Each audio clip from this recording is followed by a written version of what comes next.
Agora eu gostaria então de passar a palavra ao senador Roberto Requião, que é o presidente da frente.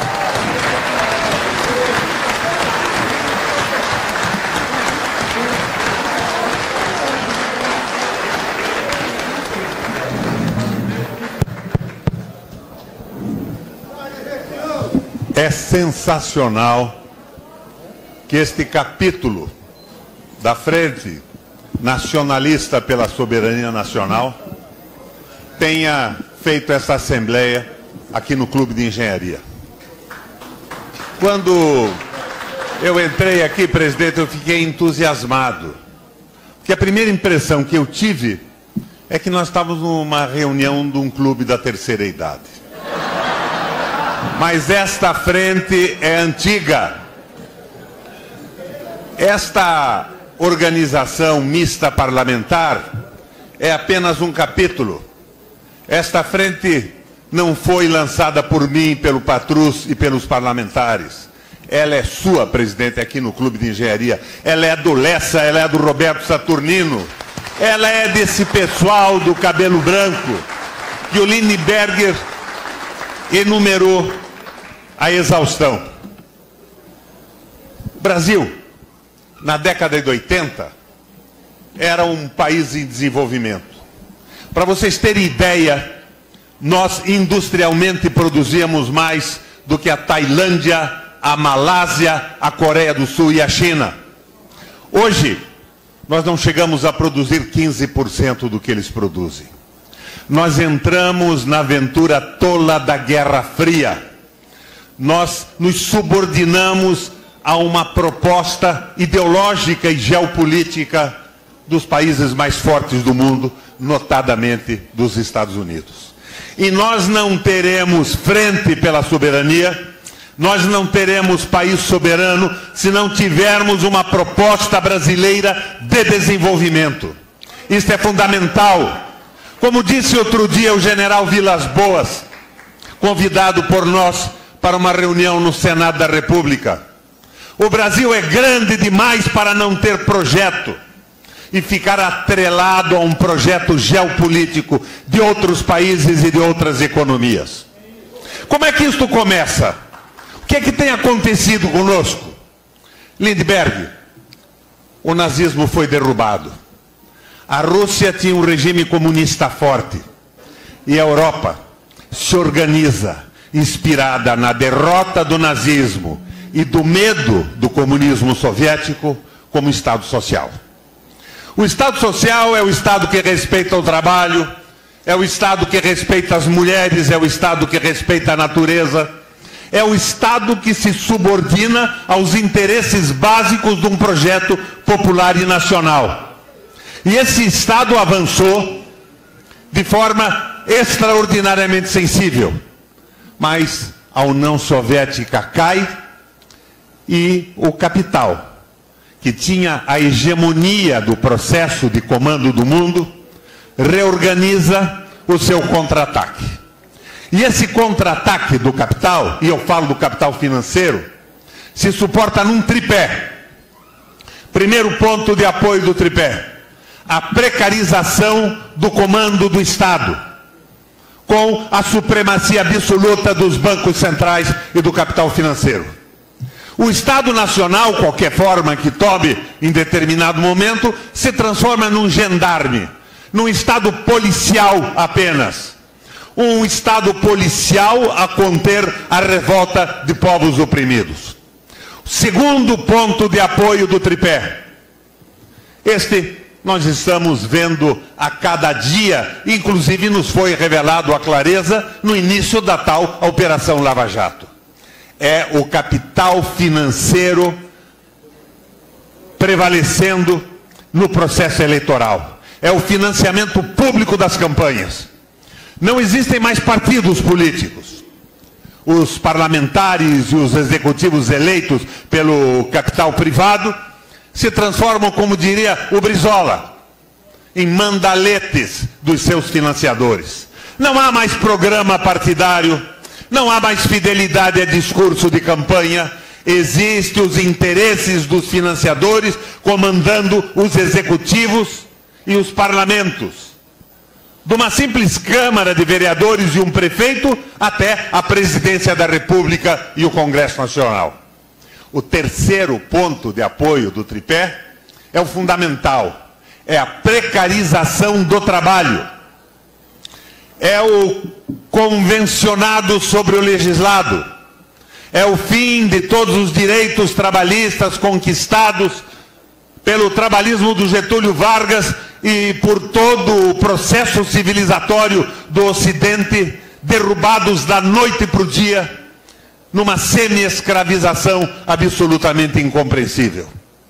Portanto, nós estamos numa situação terrível, porque esse reflexo da contraofensiva do capital vadio, o capital que não produz um bem, o capital que não dá um emprego, que não paga um salário, que não viabiliza a vida de uma família e a aventura de vida da sociedade, predomina de forma absoluta.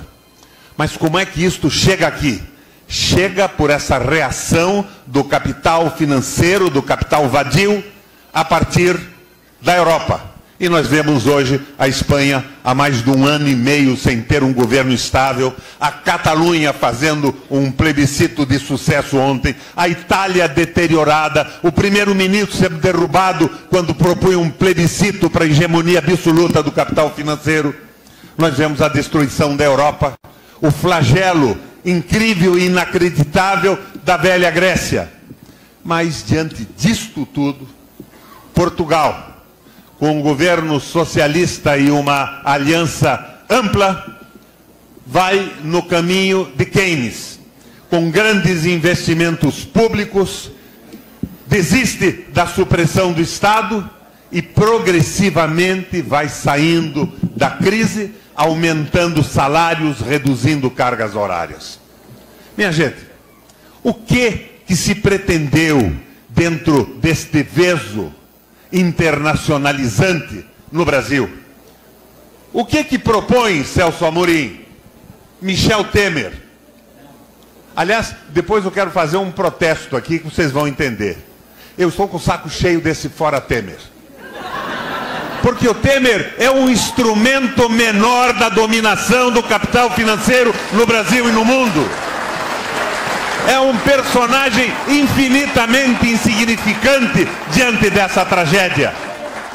Decididamente não é o foco nacional de uma luta pela soberania do país. Sobre o ponto de vista progressista, é evidente que nós não vamos tropeçar na xenofobia, no nacionalismo idiota que toma conta da Europa e que elege o Trump nos Estados Unidos. Mas o que pretendia Temer para o Brasil? O que está acontecendo no país? O projeto é simples. Ele se submete ao consenso de Washington numa nova divisão do trabalho no mundo. Brasil, produtor de commodities. Brasil, celeiro do mundo. E para isso, abrem, de um momento para outro, a possibilidade de vendas ilimitadas de terras brasileiras para grupos estrangeiros. De qualquer país nesse momento, porque no desespero de se manter no governo, até a escravização absoluta aos Estados Unidos se arrefece. E a China começa entrando, tendo já meia Itaipu de geração energética que já existia, comprada recentemente no Brasil. Brasil, celeiro do mundo, produtor de commodities minerais e commodities agrícolas. É claro que eles não estão trazendo tecnologia e mecanização que nós já não tivéssemos. Nós temos uma produtividade superior ou igual à norte-americana. E a mecanização da agricultura do Brasil é extraordinariamente avançada nos espaços dos grandes produtores. Mas eles pretendem uma maior injeção de capital e áreas maiores plantadas, a entrega da Amazônia, o avanço nas áreas preservadas, seguramente aumentam a produção, mas a tecnologia e a mecanização vão levar indiscutivelmente a um desemprego brutal. E os 70% de alimentos que são produzidos no país pela agricultura familiar rural, pela pequena e média propriedade, passam a não ter atenção alguma. É o Brasil, celeiro do mundo, com um povo escravizado. Mas eles preveram também a crise que resultaria disso. Eles, então, imaginaram um modelo como o modelo da industrialização da China, quando os capitais norte-americanos saem dos Estados Unidos e industrializam as zonas especiais de processamento, Lessa. O chinês tinha uma relação de emprego medieval naquela época. Um emprego contratado, garantido, significava a melhoria do almoço e talvez um jantar melhor para a família. Foi, sem sombra de dúvida, naquela circunstância e naquele momento, uma evolução. Eles imaginam que com o trabalho semi-escravizado, os capitais do mundo, como foram para a China, principalmente os norte-americanos, viriam para cá. Mas ocorreu um incidente nesse processo. O Donald Trump ganha a eleição dos Estados Unidos, apoiado no desemprego causado pela evasão de capitais dos Estados Unidos para a China e para outros países, e assume o compromisso de impedir que isso acontecesse. O Trump vai conseguir esta façanha? Decididamente não. Porque, ao contrário do Brasil, o Celso Amorim já me explicou isso outro dia, a política externa brasileira é decidida pelo poder executivo e nos Estados Unidos é pelo parlamento. E o Partido Republicano, que dá sustentação ao Trump, é o partido financiado e partícipe dos investimentos na China com a invasão do capital norte-americano. Mas o discurso do Trump terá consequência, cortando pela raiz essa proposta tola do Michel Temer e os seus economistas vinculados aos bancos e do Macri na Argentina. A aventura que era evidentemente destinada ao fracasso, com esse projeto maluco do atual governo federal, se frustra também em função da eleição do Trump nos Estados Unidos. Mas eu acabo colocando para vocês uma situação terrível. É uma análise à moda do Gramsci. É a análise mais radical do insucesso e da miséria que nós estamos e falta de perspectiva econômica e soberana. Mas vamos dar uma olhada em crises semelhantes à nossa que ocorreram em outros países. E a Alemanha? A Alemanha, com o Tratado de Versalhes, pagando somas fantásticas para a França e a Inglaterra, não tinha nenhuma condição de produzir nada, tudo o que produzia se destinava à indenização de guerra, e surge um economista, Horace Greeley Hjalmar Schacht, liberal, assume o comando da economia alemã e da noite para o dia se transforma num alemão e não mais num liberal. Inicia o processo proibindo a Alemanha de comprar bens de países que não comprassem da Alemanha. Dá uma reduzida radical nos juros da rolagem da dívida pública alemã, e a Alemanha tinha uma moeda não conversível. O capital alemão ou girava na sua própria dívida, ou virava fumaça. E, diante da grita enorme dos rentistas, coloca a proposta definitiva. Cria um título, uma moeda não moeda, que chamava-se MEFO, porque vinculada basicamente ao poderoso setor privado metal mecânico alemão à época. E, com o setor metal mecânico, realiza projetos de recuperação da infraestrutura alemã, que podiam sim ser financiados com os recursos que existiam lá, como existem aqui hoje, com excedente da economia agrícola, com juros de 4,5% ao ano. Em 6 meses, acabou o desemprego na Alemanha. E conta a lenda que numa semana a inflação desapareceu. É uma experiência exatamente o contrário do congelamento de investimentos públicos por 20 anos e desses sacrifícios absurdos contra o trabalho. Mas não foi só a Alemanha. Os Estados Unidos viveu uma recessão mais ou menos à mesma época, a época dos anos 29 e 30, e o Roosevelt resolve tomar algumas medidas desesperadas. Ford, Henry Ford, um empresário do ramo automobilístico à época, adere às ideias de um economista famoso, o Taylor. E o que o Taylor pretendia? O Taylor dizia que a produtividade aumentava com a especialização do trabalho. Trabalhadores especializados iriam produzir muito mais. Saturnino, o Ford coloca as ideias do Taylor numa linha de montagem e aumenta de forma fantástica a sua produção e a qualidade dos seus produtos, ganhando mercado. E atrás do Ford, todo o mercado industrial norte-americano adere à linha de montagem. Roosevelt, impressionado, resolve dar uma comenda pública a Henry Ford.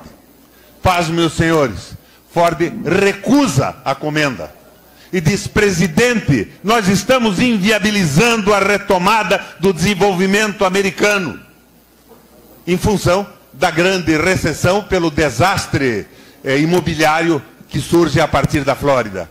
Mas por que? Pergunta Roosevelt. Ford responde: porque nós estamos aumentando brutalmente a produção industrial dos Estados Unidos e nós estamos num momento recessivo e não temos mercado de consumo. Meu Deus, o que eu faço? Ford dá a resposta. Exatamente o contrário da política liberal do governo Temer, dessa loucura comandada pelo setor financeiro. Ford propõe a diminuição da carga horária para aumentar o número de trabalhadores no mercado de trabalho e o aumento dos salários. Posteriormente, seguindo as ideias do Schacht, disciplinadas pelo Keynes, os investimentos públicos são, como foram na Alemanha, fantásticos. Grandes hidrelétricas, as autoridades públicas do Vale do Tennessee, portos, usinas, mesmo hospitais e escolas retomam progressivamente a possibilidade de desenvolvimento dos Estados Unidos. Mas o Japão também saiu de uma forma semelhante. O Japão realiza a famosa reforma Meiji, abandona a escrita ideográfica, adota os caracteres ocidentais e faz uma parceria incrível através do Keidanren, do Estado com as grandes empresas alemãs, as grandes empresas japonesas. Parece evidente na explanação que eu fiz até agora que os Estados Unidos teve um veso social com a diminuição da carga horária e aumento do salário. A Alemanha teve uma parceria simples entre o Estado e os grandes empresários. O Japão, a mesma coisa. Mas nós estamos na absoluta contramão das políticas que eliminaram recessões no mundo. E nós estamos novamente numa guerra fria geopolítica e não ideológica, porque não existe mais o tal perigo do comunismo soviético, colocando o Brasil a reboque do projeto de dominação do capital financeiro. Governo mundial, Banco Central Único. E no Brasil hoje, eu gostaria de escutar numa reunião como essa, não fora Temer, mas fora Bradesco, fora Itaú, fora Ilan Goldfein, fora Meirelles, porque nós estaríamos indo para o fulcro do problema. E ao lado desta conscientização que pretendemos, expondo esta situação de recuperação da Alemanha, dos Estados Unidos e do Japão, era muito importante que se desse a mobilização. Eu vou levar o meu raciocínio para algumas ideias antigas de um tio-avô do nosso ex-presidente da OAB, o Plekhanov. Propaganda e agitação. Propaganda é o que eu espero de uma reunião maravilhosa como essa, no Clube de Engenharia do Rio de Janeiro. Propaganda são muitas ideias para poucas pessoas, para formar uma consciência clara sobre o que acontece.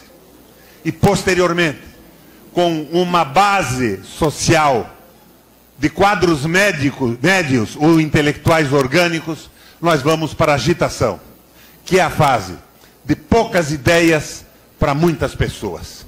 Este é o projeto da Frente Nacionalista. E ela é aberta. Ela está fazendo uma análise do que aconteceu no mundo. Mas ela não iniciou-se com a construção de um projeto para o Brasil.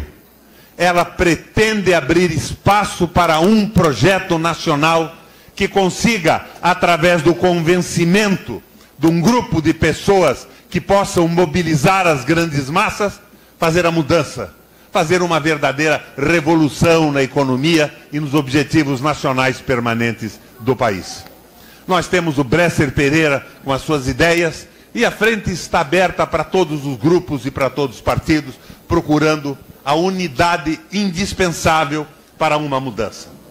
Os meus cumprimentos a esta reunião da terceira idade, ou como me dizia o presidente do Clube de Engenharia, se você olhar para a arquibancada, os cabelos estarão mais pretos.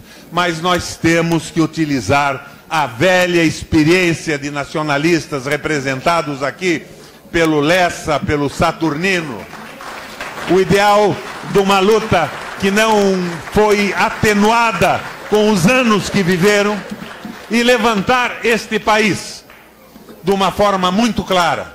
E a proposta parlamentar é um referendo que já começou com 36 assinaturas do Senado, avisando esses grupos internacionais que compram pedaços da soberania brasileira que serão tratados como receptadores de mercadoria roubada. Quando, num processo amplo e eleitoral, o povo brasileiro, com uma proposta de reconstrução do projeto nacional, disser a eles não. Não ao avanço do capital vadio, do capital financeiro e dos seus pequenos prepostos. Abro, então, um espaço para vocês, uma vez que isso me parece quase um lazer, embora meio repetido, para o Fora Temer. Muito obrigado.